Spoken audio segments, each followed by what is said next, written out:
A man can have sex with his body, but a woman has sex with her heart. Girl, girl, are we out here having booty calls and catching emotions and catching feelings? We can't do that with a booty call. We can't do that when we have a butt buddy. There are three main ways to make money in real estate. And so what I'm going to do is I'm going to go over those three main ways, and then I'm going to talk about some strategies or some paths that you can take in order to make money.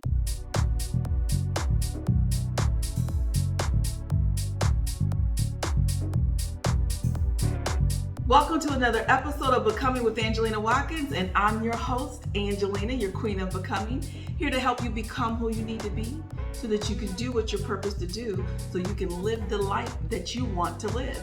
And this podcast is here to help you get out of your own way and become all that you need to be to win at love, life, and money. We're tackling all kinds of topics, from love and relationships to business and money, and just overall how to be a better version of yourself. Now, today we're going to talk about how to make money in real estate. And if this is your first time tuning in, I want to welcome you. Thank you for joining us. Don't forget to hit that subscribe button. And if you have any comments as you're listening and you want to join in the conversation, then I encourage you to leave some comments below. Now, before we get to talking about how to make that money in real estate, I want to get into our thought prompt for the day, which is, if you build your house on sand, it will not stand. Now, I'm not going to play the whole clip, but I'm just going to give you set it up, and then I'm going to give you the response. So there was this young lady on the Steve Harvey show, and it was Ask Steve session with him and Pastor John Hanna. And she was saying how she was dating this gentleman, but she's not the only girl, and she was now wanting to take their relationship to the next level and make it exclusive. She's got a key to his home. She believes that she is the one and the special one. But when she goes to his home, she sees, hair and earrings and stuff left from other women.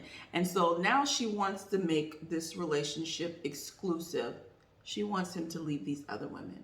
And I want you to hear the response from Pastor John Hanna. If I don't believe in anything, I believe in being upfront, honest, and I don't want you to hold back because I got the title pastor to my name. So basically, a man can have sex with his body, but a woman has sex with her heart. Your heart is now in this thing.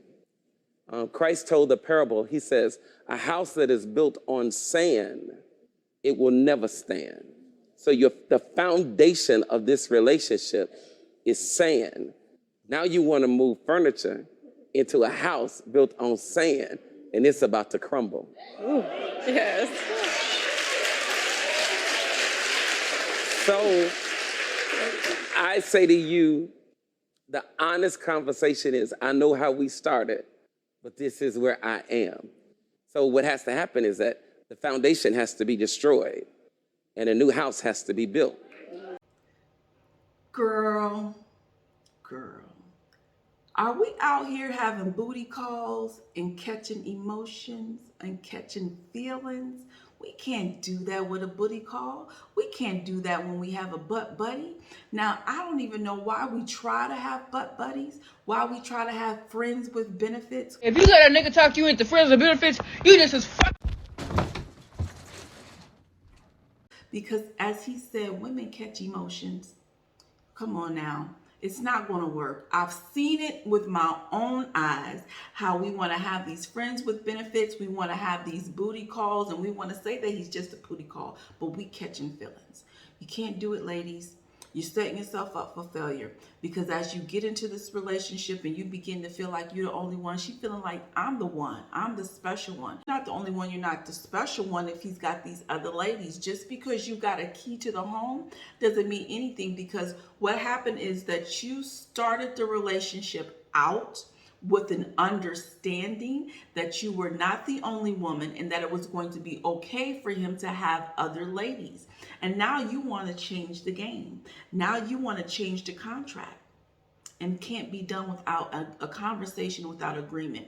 I remember seeing the same situation on couples retreat with Michael Blackston and his lady. They started out, it was all good. You could have these other ladies. We even had threesomes. Everything was great until she started catching feelings. And she started wanting inclusivity. And he's saying, no, when you met me, that's not how it was. When you met me, this is how, I was already dating other women. You knew that I always had different women. And now you want to change the game. Well, we built a foundation, as he said, on sand. And a house built on sand cannot stand. And so now you're going to have to go and have a different conversation. And he may or may not be willing to change the contract. But ladies, let's just face it, we're not built for this. We're not built for booty calls and friends with benefits. We're not built for that. That's not how we're wired. We got emotions and we have relationships and we have relations based off of how we feel emotionally and that connection that we have with somebody. Now, I'm not saying that some women can't never, but the likelihood is it's just not likely. Okay, so my thought today, my advice is just don't do it. Don't do it. Find you a man in which you can build a solid foundation and a solid relationship with. You're worth more than just being a friends with benefits and a booty call. Okay. Now, let's go ahead and get into our masterclass of today. And we're going to talk about how to make money in real estate. Now, there are three main ways to make money in real estate. And so what I'm going to do is I'm going to go over those three main ways, and then I'm going to talk about some strategies or some paths that you can take in order to make money within those three main areas of making money in real estate. Now, those three areas of making money, they include appreciation. All right. Appreciation is when your property value increases in value. Okay. And it can increase in several different ways. It could increase because of location. Maybe you have a property that's in a hot area and things are going on and people are wanting to move in there, and it's a wanted area. It's a good location. And so because the demand is high, but the supply is low, you get to raise your price, property values appreciate. Development also can create appreciation, because if there's development going on in the area, then again, it makes that area a hot location to buy in, to develop in. So somebody might want to live there. Somebody might want to take your property, tear it down so they can build commercial property. So development going on in the area and fixing up an area can also bring up your property value. What else? Natural resources. That can bring up your property value. If you have a property and you find out that there's some a valuable commodity there, like gold or oil, it reminds me of like the Beverly Hillbillies. I'm giving my age. The Beverly Hillbillies, when Jed was out shooting and hunting and he shot, and then some oil sprung up and all of a sudden they're rich. So that can also bring up the property value in your home. Improvements, making improvements to your home can also cause your property to appreciate. And also inflation. That's what we're dealing with right now in 2022 is inflation. And inflation causes property values to go up as well. So what we've been seeing in the market is, again, supply is not as high as the demand. And so therefore the prices of the homes go up, as everything else right now is going up, like interest rates and gas prices and things of that nature. So appreciation is just about your property value increasing more than what you paid for it. And then there's also, lastly, what we call sweat equity, which is similar to making improvements, but sweat equity is like buying a property very low that's in need of repair, and then you go in and you actually do the work, and you're not necessarily paying out a whole lot of people to do the work, but you could. But you're going in there and you're painting and you're redoing floors and things of that nature to bring that property value up. And now, because you paid such a low price on that home and that property value is increased, then now you have what we call that sweat equity. Now, the second way to make money in real estate is rentals, and we're going to get into the different type of rentals and strategies that you can do with that. And then the third major way of making money in real estate is through investments, investing in what we call REITs, and or being an investor in a real estate project. So you can make money through appreciation, rentals, and investing. And now I want to talk a little bit about how you can make the different strategies in which you can make the money in those different categories. So now let's talk first about appreciation. Appreciation, you can make money by flipping. You can buy a foreclosure, a short sale, an estate sale, or any type of property that is distressed and needs, we call fixer upper. You can buy that property, rehab it, and sell it for a profit. Okay, and so that's one way to cash in on the appreciation, because you can have appreciation and your property value can increase, but you're never going to really make anything until you sell the property. So what you have is what we call unrealized gain. That equity that is there is unrealized gain. And what you have to do until you sell it, you don't actually get the gain, just like in the stock market. When you have realized gain, your stocks have appreciated, but you don't realize that gain until you actually sell the stock. Same thing with real estate. So you have this property that's appreciated, but you don't realize it until you actually sell it. So you can do that through a flip. You can do that just through your regular home. If you buy a home that's a foreclosure, or a short sale, or an estate sale, or that's just in distress or needs some repair, you can buy the property yourself and live in it. And then once you're done fixing it up, sell it. I've done that a couple of times. The first time I did it, I bought a home. I lived in it while I fixed it up enough to live in it. And then I was living in it while I finished fixing it up. But unfortunately for me, I didn't get to cash in on my gains. I had to sell the property as a short sale because I got hit with when the real estate plummeted through the 2008 recession, and I had to sell my home, and I was not able to sell it for what it was worth. I had to do it for a short sale. And then I did it a second time with the home that I'm living in. I purposely bought this home knowing that it was in need of repair. And so it was a foreclosure. I bought it through HUD, and which it was decent enough for me to live in. And while I've been living here, I've been fixing it up. And so then I had put in sweat equity. And with that sweat equity and appreciation because of the inflation, and appreciation just because of the real estate market and where I am located, I was able to cash in on some of the equity, not all of it, but I've cashed in on some of the equity in order to fund my business. What I will tell you is this.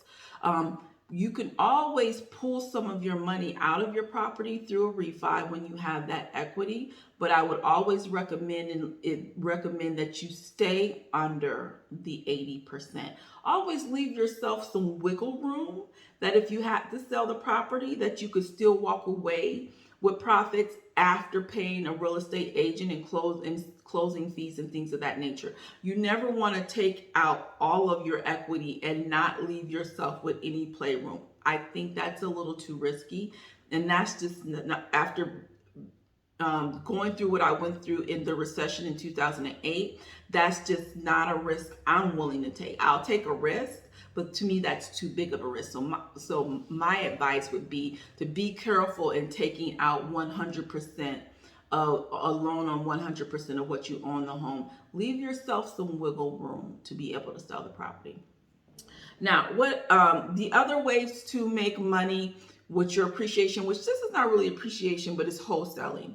You can wholesale a property, and that's when you buy a distressed property, and you have a contract on it, and you flip it over to an investor. So you give someone else the buying rights. And so money never exchanges for you. It's like, I got a contract that you're going to sell me this home. Maybe they're going to sell it to you, let's just say, making numbers easy, $20,000. And then I'm going to find this investor that I can sell it to for $40,000. And then when we go to the closing table, it's really the investor buying the property from the buyer, and I get to walk away with a $20,000 profit. We call that wholesaling. So you buy a property that needs some repair, needs some work, but you never do any work to it. You just flip it over to an investor for cheap, so that they can then put in the work and then do what they want to do with it, whether they sell it or rent it. And that brings me into, well, let me just say that also there's buying land. Buying land, you can take advantage of appreciation. So you can buy land in a hot area and hold it until someone comes and wants to buy it. Again, if you have an area where they're developing and they're coming in and they're wanting, and I've seen it here where I live, where they come in and they buy up all these homes and they tear them down so that they can build commercial property. And I remember in this one neighborhood, it was this house just sitting in the midst of this commercial area because they refused to sell their home. Everyone else sold their home but these people. So it was a battle going on, and the people with the commercial couldn't do anything with the land until they could, get this home out of the way. And so you can buy land or a house and you could just hold on to it, right? And then sell it.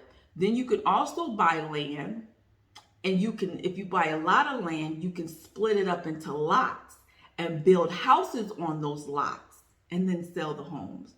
Or you can buy the land and split up the lots and then sell off the lots. And so now you bought this land, but when you split it into lots that can be used to build homes, it becomes more valuable. So maybe let's say you buy a land for $20,000, but you have all these lots and you're able to sell the lots for like maybe $5,000 a piece, right? And now you've made a profit off of this land. You can also buy land, and a quick, easy way to make money is to buy the land and build double wides. That was a strategy I learned a long time ago. But you can buy double wides and put them on the property and then sell those double wides, because buying double wides and putting them on the land is a little bit less expensive than having to build a land or build a home up from the ground up. Just buy the double wide already together, put it on the land, sell those double wides like a home, and you've made a lot of money. Now, the other way to make money, some strategies, let's go over some strategies for rental properties. So again, we can buy rental properties, and we call it the buy and hold, of course, where you're going to rent it out. Whether it's a single family home, you can get multi-family homes. You can live in one of the units and rent out the other units. Or you can buy a multi-family home where you just rent out all of the units. You can also make money in real estate by the vacation homes. They call them Airbnbs now. So you can get properties and rent them out as vacation homes. You can get commercial property and rent them out to businesses.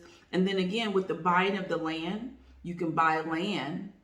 This is another strategy I learned of how an inexpensive way to make some money. But you can buy land, put mobile homes on the land, and create a mobile home park, and then rent out the mobile homes. So renting out properties those are some different strategies that you can use in order to make some money. Now, investments in REITs, that's a security. So we're dealing with investing in the stock market when we talk about REITs. But another way to make money in investing is to invest in someone else's real estate project.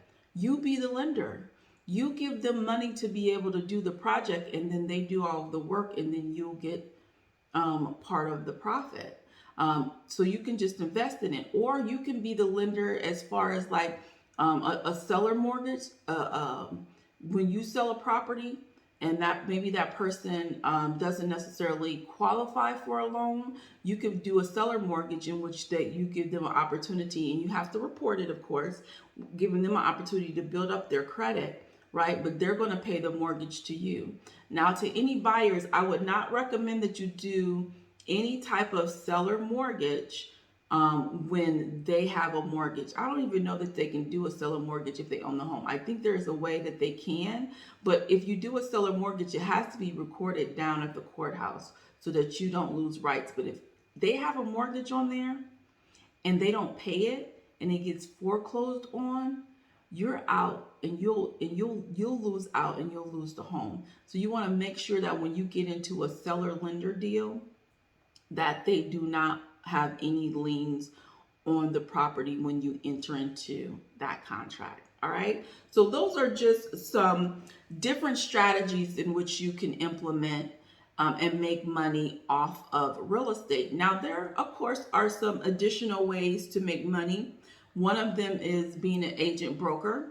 You can be a real estate agent or a real estate broker. You can be the mortgage officer. You can be the title company.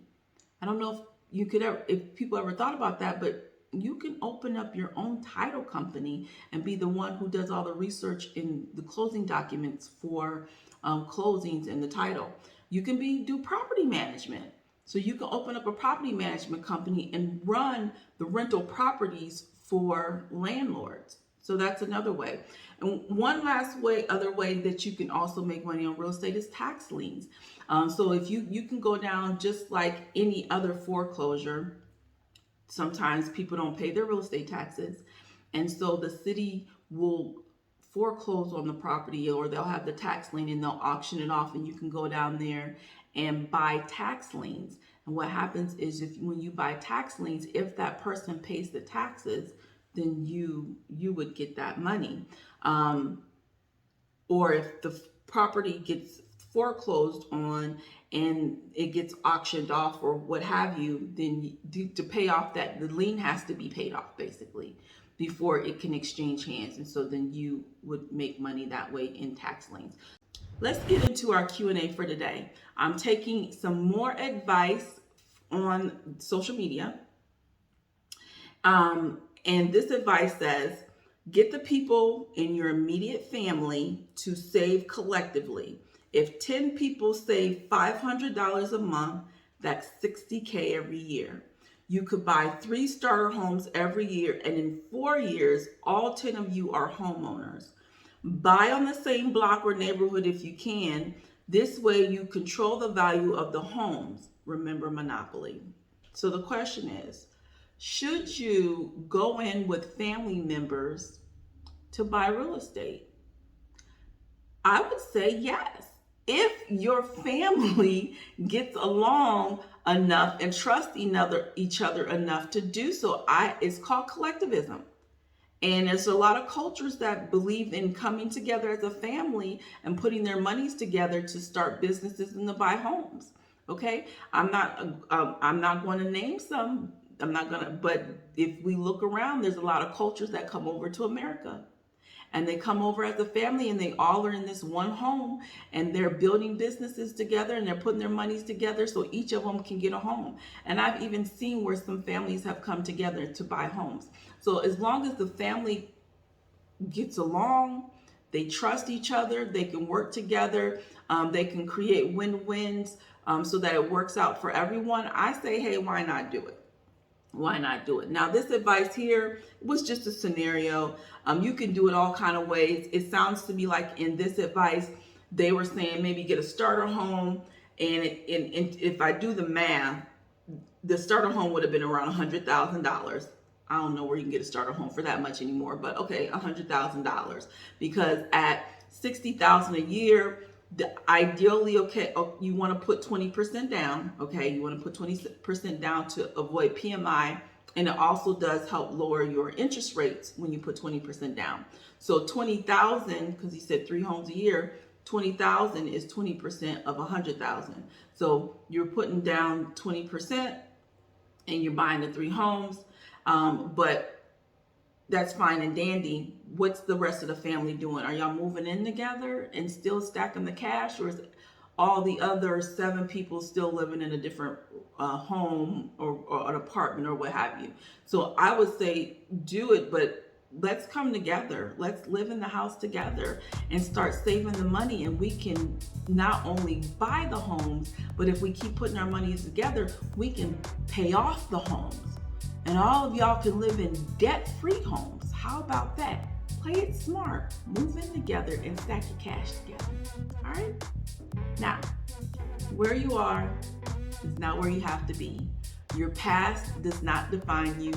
You define you. So heal, transform, and pursue you.